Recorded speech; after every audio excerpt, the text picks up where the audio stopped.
Bonjour, c'est Agnès de l'atelier de portage 1, 2, 3 portées.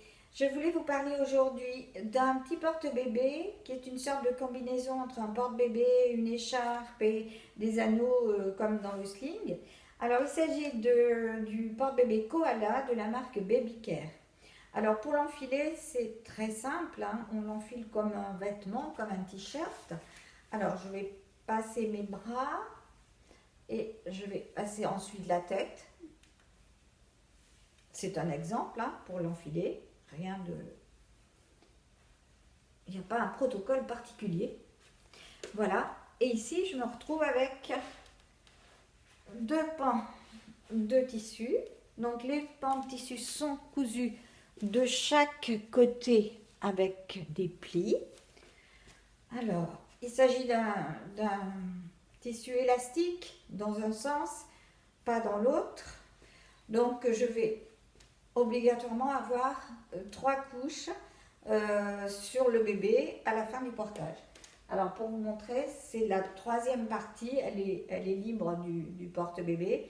Donc vraiment pensez toujours à l'emballer avec soi pour ne pas avoir un portage qui n'est pas sécuritaire.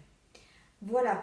Alors, comme je vais utiliser pour vous montrer un poupon qui fait 47 cm et 2,2 kg, je vais lui proposer de s'asseoir dans les deux pans de l'écharpe, alors que vous le verrez sur la notice, il est proposé de passer une jambe dans chaque pan de l'écharpe.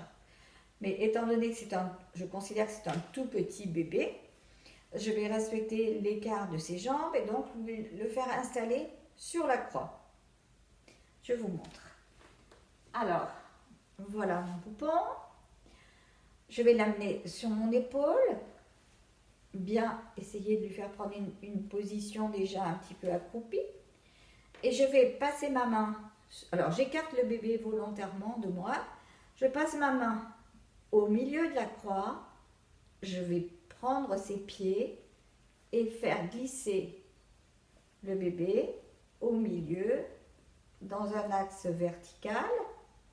Hein, on n'installe pas un bébé comme ça, on essaye tout de suite de redresser. Voilà. Et je l'invite à s'asseoir sur la corde que j'ai formée, bien entendu avec les deux pans comme je vous le disais précédemment. Alors ici je vais insister un petit peu pour que mon bébé soit bien assis accroupi. Alors c'est pas avec ce poupon, c'est pas ce que je vais obtenir de mieux.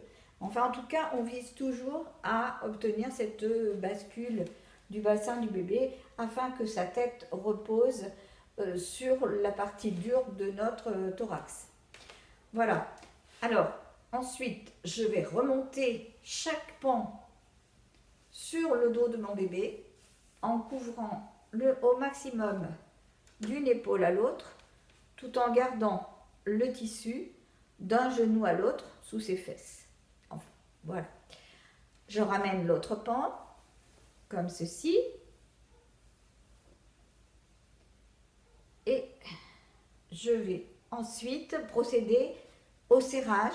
Alors, on peut obtenir complètement un serrage pli par pli. Je me rapproche pour bien vous montrer. Voilà. Donc ici, je vais agir sur cet ourlet. Ensuite, je vais faire un pli par pli pour bien faire mon réglage. Je vais faire pareil de l'autre côté. Je vais accélérer un petit peu pour passer pas trop de temps sur cette étape. Voilà. Là, j'obtiens d'emblée un serrage qui est correct. Donc tout de suite, je vérifie que mon tissu aille bien d'une épaule à l'autre. Là, mon bébé est en sécurité, hein. Il ne risque pas de tomber. Donc vraiment, je peux... Voilà. Et je vais maintenant vérifier que ces voies respiratoires sont bien dégagées. Bon, ce qui n'est pas le cas, bien entendu. Alors, mon poupon tourne difficilement la tête sur le côté. L'idéal étant que le bébé ait la tête tournée d'un côté. D'un côté ou de l'autre. Alors, ici, le problème vient des bretelles.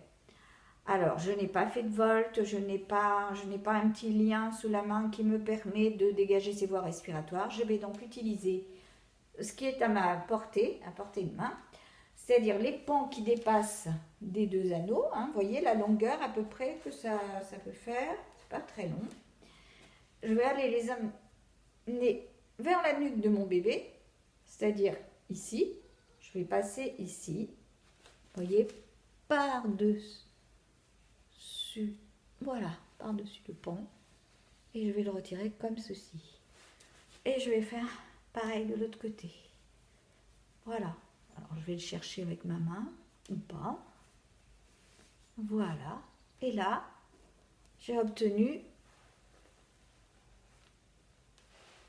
ce que je souhaitais obtenir, les voies respiratoires du bébé bien dégagées. J'étale un petit peu mon tissu sur les épaules. Bien sûr, je vérifie que la bascule du bassin soit bien faite. Bon, moi, je me sens confortable pour le moment. Je respire bien, mon bébé respire bien. Et là, je vais installer la troisième couche. Voilà. Alors, la troisième couche, ici, le tissu est en double épaisseur pour créer une sorte de poche dans laquelle on peut mettre ce qui est indispensable, un bavoir, un chapeau, enfin, peu importe. Et je vais couvrir la nuque du bébé, ici. Vous voyez, j'arrive à passer même par-dessus les nouages que j'ai fait avec les pans. Voilà. Je vais aller croiser, j'ai rattrapé la bande, je vais croiser derrière mon dos.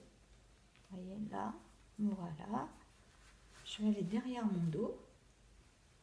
Je vais croiser derrière et ramener ces deux pans sous les fesses du bébé. Voilà, comme ceci. Hop. Et voilà. Le tour est joué. C'est vraiment rapide à installer. Alors, recommandation. Utilisez ce porte-bébé avec une monitrice de portage qui pourra vous indiquer quelles astuces elle peut avoir pour dégager les voies respiratoires. Je vous dirais de ne pas suivre la notice scrupuleusement comme on peut parfois le croire, parce que on ne respecte pas avec la méthode qui est indiquée ni l'écartement des jambes du bébé, ni le dégagement des voies respiratoires. C'est dommage de se priver d'un petit porte-bébé comme ça qui peut être extrêmement pratique avec des tout petits, sous prétexte que on l'a mal installé en fait. Alors, pour défaire, hyper simple, j'enlève la dernière couche, bien entendu. Alors, j'ai deux solutions. Bon, j'enlève ces pans. J'ai deux solutions. Soit je vais redescendre les pans et bouger mon bébé, soit je choisis, mon bébé est par exemple endormi, je choisis de ne pas le réveiller et là je vais remonter. Alors, je desserre un petit peu quand même, parce que bon, c'est bien beau, mais si je ne desserre pas, ça ne va pas être très confortable. Voilà, alors je remonte le deuxième pan. Alors, je n'ai toujours pas réveillé mon bébé. Voilà, et là, hop, je vais passer tout doucement au-dessus de sa tête et je vais pouvoir le poser dans un endroit en sécurité. Voilà. Alors, soit nous devons, tac, et je garde mon petit porte-bébé sur moi toute la journée et je mets mon bébé et je l'enlève quand j'en ai envie, soit bien entendu je l'enlève et ça c'est pas compliqué. Alors ce que je vais vous dire en conclusion pour ce porte-bébé, moi je le trouve très bien, si ce n'est qu'il faut vraiment avoir les conseils de quelqu'un pour l'installer correctement, pour que ce soit vraiment sécuritaire pour le bébé. Je pense qu'il n'est pas désagréable pour l'été, hein, parce que le tissu est quand même léger, en polyester, coton et spandex. C'est pas une couverture, hein. En revanche, je pense qu'il faut effectivement investir pour peu de temps sur ce type de porte-bébé, parce qu'au bout de quelques mois, vous allez ressentir un rebond et une pesanteur au niveau du dos.